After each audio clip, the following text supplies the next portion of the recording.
Assalamualaikum warahmatullahi wabarakatuh. Selamat berjumpa lagi teman-teman dengan saya di program Bisa Bincang Santai Suara Merdeka di kanal YouTube Kudu TV Official ya. Jangan lupa untuk like, komen, dan subscribe. Nah ini sudah cukup lama nih ya kita nggak tampil ya. Oke, ini kebetulan di bulan puasa, di bulan Ramadan, kami segenap keluarga besar Kudu TV Official mengucapkan selamat menjalankan ibadah puasa. Semoga lancar ya sampai akhir ya. Nah di momentum bulan puasa ini program Bisa kita kehadiran Pak Kiai. Nah kita akan membahas tentang bulan puasa ya yang akan kita laksanakan nanti sampai akhir ya, mungkin 30 hari atau 29 hari. Nah ini bersama saya sudah ada Pak Kiai Abdul Rosid dari Pondok Pesantren Selamat, dan beliau juga dari kantor Kementerian Agama Kota Magelang. Selamat datang Pak Kiai. Selamat siang Mas Asep. Terima kasih. Siap, ini studio kami Pak. Selalu saya mengenalkan ke narasumber kita di program Bisa ya. Studionya sangat simpel saja. Alhamdulillah. Alhamdulillah. Ya. Sehat gitu Pak Kiai? Alhamdulillah. Masih puasa ya? Masuk. Mudah-mudahan teman-teman juga jangan batal loh ya, full nanti selama bulan puasa. Terima kasih Pak Kiai sudah mampir di studio kami. Ini di bulan Ramadan, di bulan puasa. Teman-teman pengen tahu nih ya, di bulan puasa ini seperti apa sih kita menjalankan ibadah puasa biar enak, nyaman gitu. Dan tentunya juga mungkin keutamaannya bulan puasa itu apa sih Kak Kiai? Ya. Masih. Assalamualaikum warahmatullahi wabarakatuh. Waalaikumsalam warahmatullahi wabarakatuh. Mas Asep, kawan-kawan di studio serta sahabat-sahabat semuanya, pemirsa, penonton di channel Kudu TV yang saya hormati, yang saya banggakan. Alhamdulillah pada kesempatan ini saya dapat hadir di studio ini untuk silaturahmi dengan Mas Asep dan kawan-kawan semua, termasuk pemirsa, penonton channel Kudu TV dimanapun berada. Alhamdulillah pula kita masih diberikan panjang umur.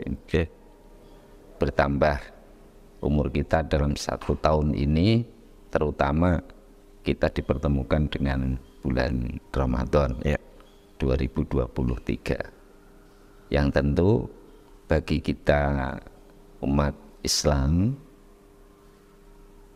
disampaikannya umur kita hingga Ramadan ini merupakan anugerah yang sangat indah, merupakan anugerah yang sangat baik, karena keberadaan Ramadan sesungguhnya itu adalah merupakan berkah bagi umat manusia dan khususnya kita umat beriman, umat Islam.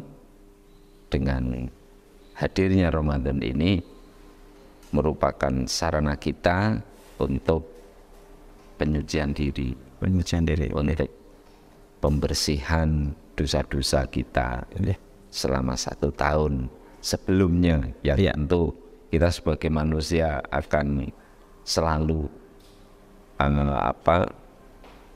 ada khilaf, selalu banyak salah dan dosa gitu ya, selalu bersama dengan dosa itu ya.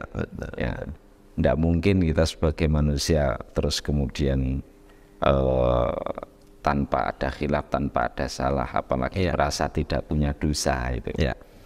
Justru dengan itu Allah memberikan sarana dengan Ramadan itu sebagai sarana pengampunan kita dari dosa-dosa, sebagai kesempatan kita untuk meningkatkan amal ibadah kita selama bulan Ramadan ini. Maka dari sini keutamaan yang pertama jelas bahwa ini sangat berarti. Sangat berarti. Ramadan jelas berbeda dengan bulan-bulan selainnya. Maka dalam teks keagamaan itu disebut bahwa Ramadan sebagai Sayyidul Ashhar, ya, pemimpin penghulunya dua bulan yang lain. Kalau hari itu hari Jumat itu sebagai penghulu, pemimpinnya hari dalam seminggu. Ya. Ramadan itu adalah bulan dalam setahun. Ya. Tentu ini penting untuk kita sadari, karena apabila kita tidak menyadari tentang momentum ini, ya Ramadan hanya akan kita lewati saja, ya, tanpa berarti apa-apa. Dan setiap Ramadan datang ya tidak ada sesuatu yang dianggap itu istimewa. Nah, kita harapkan dan sebagai generasi muda khususnya maupun umat Islam pada umumnya, momentum ini betul-betul bisa menjadi kesadaran dan dapat menjadi motivasi untuk mendapatkan ampunan itu, ya, dan meningkatkan amal kebaikan sebagai upaya kita untuk meningkatkan kualitas diri. Ya. Karena selain dosa itu kita lakukan dengan dosa itu kita mohonkan ampunan dengan cara kita memohon ampun, dosa itu sebenarnya juga bisa diampuni oleh Allah dengan kita memperbanyak amal soleh. Nah, khususnya amal soleh pada bulan Ramadan. Kan berarti bulan selainnya terus juga tidak begitu, tapi ini lebih ya, lebih utama, spesial gitu ya. Misalnya kan bulan bonus, dan bonus itu kalau kita punya suatu kegiatan usaha misalnya, itu kan ada saat-saat kita memberikan bonus. Nah, kalau Allah memberikan bonus luar biasa untuk kita pada bulan Ramadan ini. Ya, ini tentu hal yang penting untuk disadari sebagai sesuatu yang istimewa di dalam hidup kita. Ya. Nah, itu bagaimana Pak Kiai supaya kita bisa menerima manfaat keistimewaan itu, jadi biar tidak biasa aja gitu. Itu gimana caranya lain? Nah, ini menarik karena kita tidak akan bisa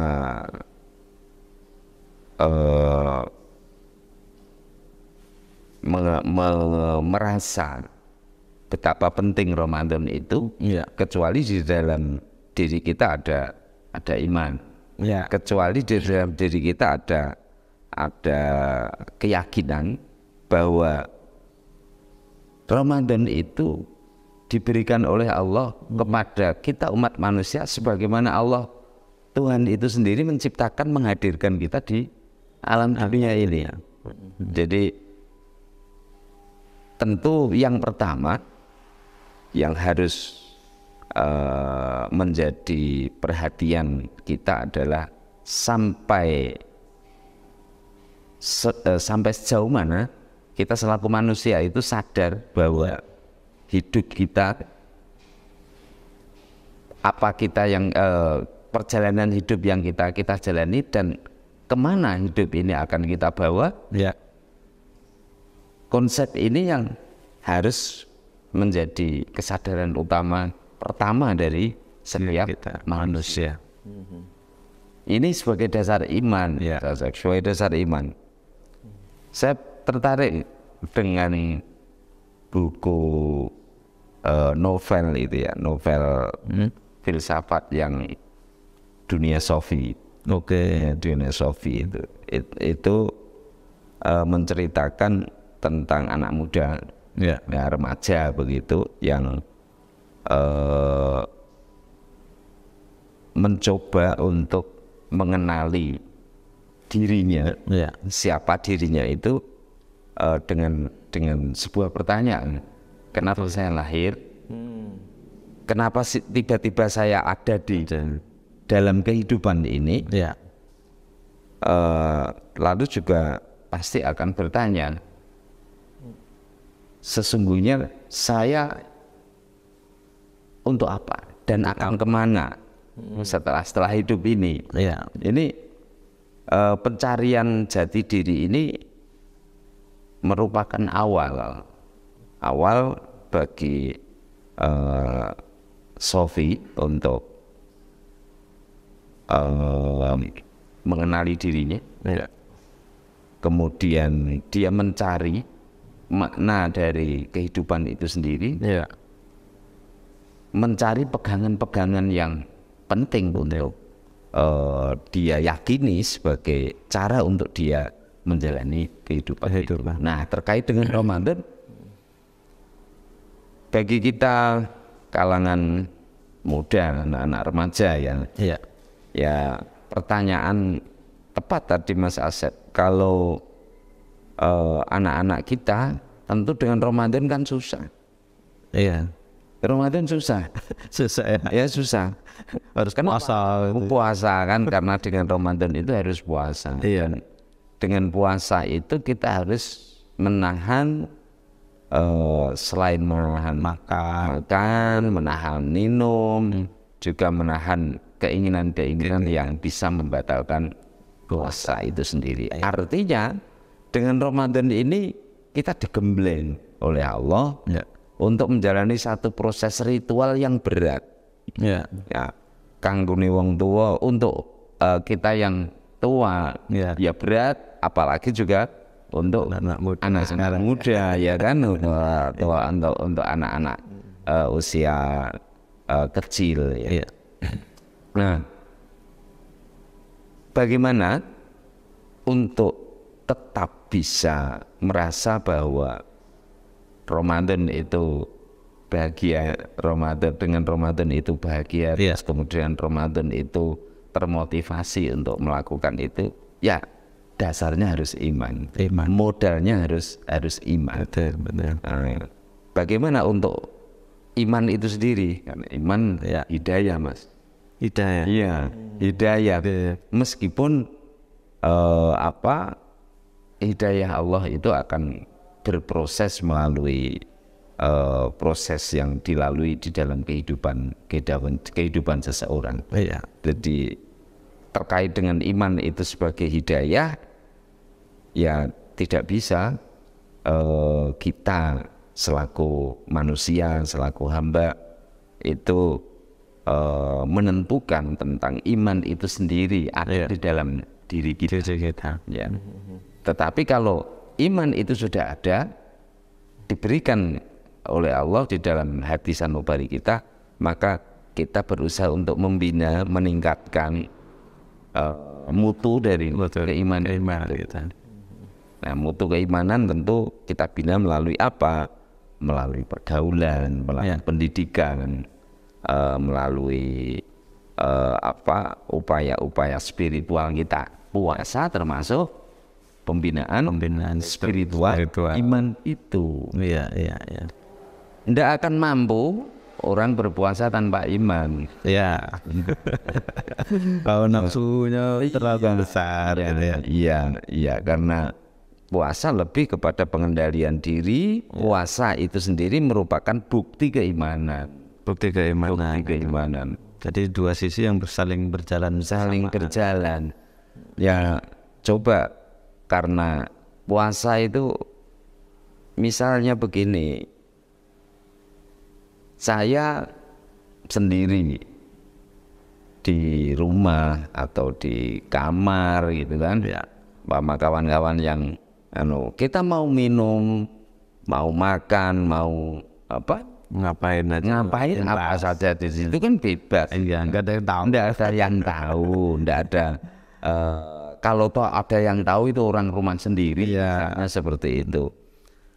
Tapi kalau kita disiplin dan puasa itu mengajak kita disiplin, ya meskipun kita sendirinya kita karena sedang berniat puasa, maka kita tidak akan melakukan hal-hal yang membatalkan puasa itu. Iya.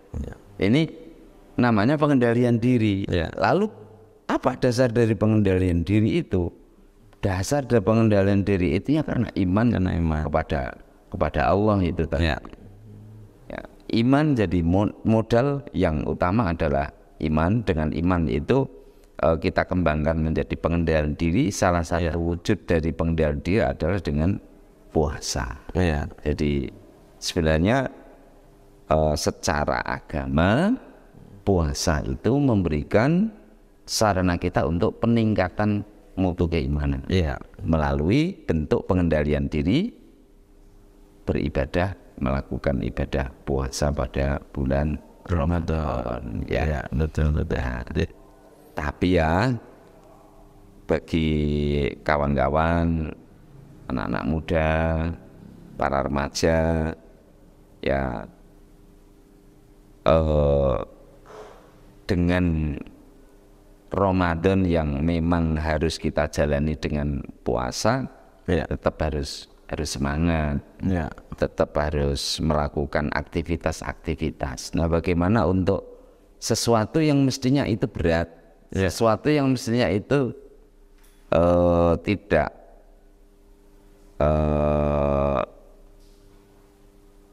mudah bagi semua orang untuk melakukan itu, untuk mencegah hal-hal yang sebenarnya bisa saja dilakukan dari hari-hari yang biasa atau selain di dalam kegiatan puasa. Tapi dengan puasa kan memang akan ada perbedaan pola waktu kita untuk makan, untuk minum, itu kan itu yang akan mempengaruhi juga terhadap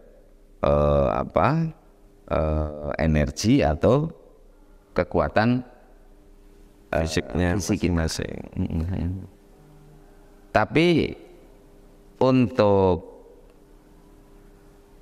mengurangi efek dari itu sebenarnya justru dengan kita melakukan berbagai macam aktivitas, ya, itu tidak memberikan efek yang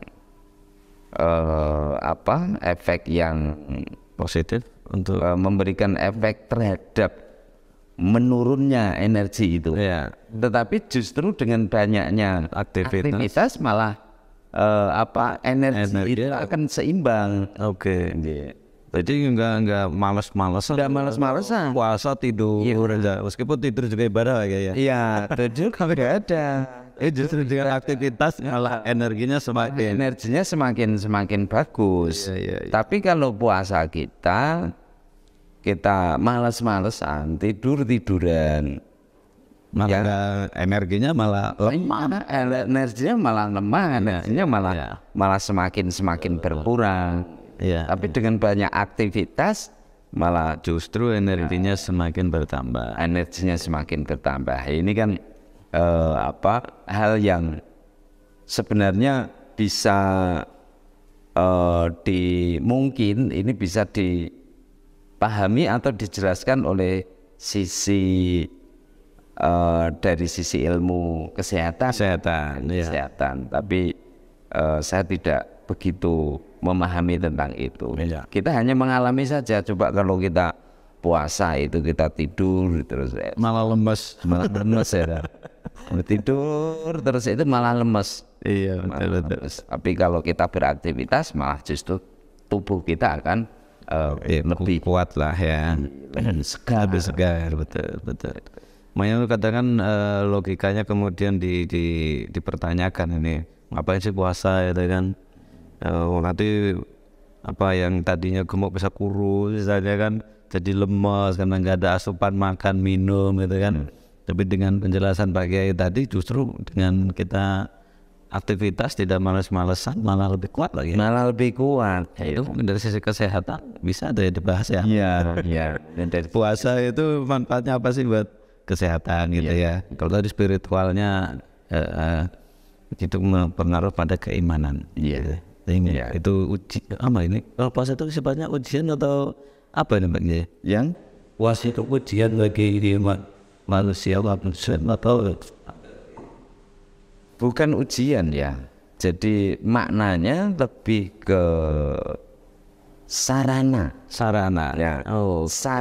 Sarana pelatihan. Oh pelatihan ya. Oke. Bukan kemudian ujian ini biar ini imannya bener gak kuat gak gitu kan ya. Sarana pelatihan. Karena dengan pelatihan itu seperti kita melakukan sebuah kegiatan olahraga misalnya. Ya. Sebenarnya puasa itu ya latihan. Cuman latihan ini latihan yang selain tadi fisik kita harus mengurangi atau mengatur pola makan kita, minum kita, Kegiatan juga ya. Pelatihan itu lebih kepada bersifat spiritual. Pelatihan batiniah. Pelatihan olah rasa kita. Iya. Ini yang selain berdimensi fisik, puasa itu sebenarnya dimensi batiniah ini, dimensi kejiwaan ini lebih diutamakan. Bukan berarti terus kita mengenyampingkan dimensi fisiknya, mengedepankan dimensi batiniah, enggak. Tapi puasa bagaimanapun itu akan memiliki dampak yang baik, peningkatan kualitas kepribadian seseorang, kualitas batiniah seseorang, kualitas hati seseorang, yaitu harus dilakukan dengan proses pelatihan yang bersifat spiritual. Pelatihan yang lebih bersifat batini. Iya. Olah rasanya. Betul. Olah rasa, olah batin. Batin. Maka kalau kita puasa hanya menahan makan dan minum saja, sia-sia Pak Kiai. Ya pelatihannya mutunya tidak bagus. Ya, mutunya kurang maksimal lah. Karena intinya pada pelatihan batinnya juga. Pelatihan batinnya. Berarti umpama kawan-kawan itu latihan bela diri ya. Latihan bela diri itu selain teknik fisik gitu. Iya. Teknik fisik itu kan sebenarnya lebih dominan ada di teknik yang non fisik. Fisiknya. Ya, teknik pengendalian pikirannya, pengendalian emosi, pengendalian diri. Iya, betul. Cuman latihan fisik tapi yang aspek dimensi yang batin tidak, ya tidak mutu, kurang sangat kurang maksimal, bahkan bisa merugikan. Ono nemeng gelut ya pinter ilmu tinju tapi tidak bisa mengendalikan diri emosinya, dia nggak akan bisa, nggak akan berhasil gitu ya. Iya.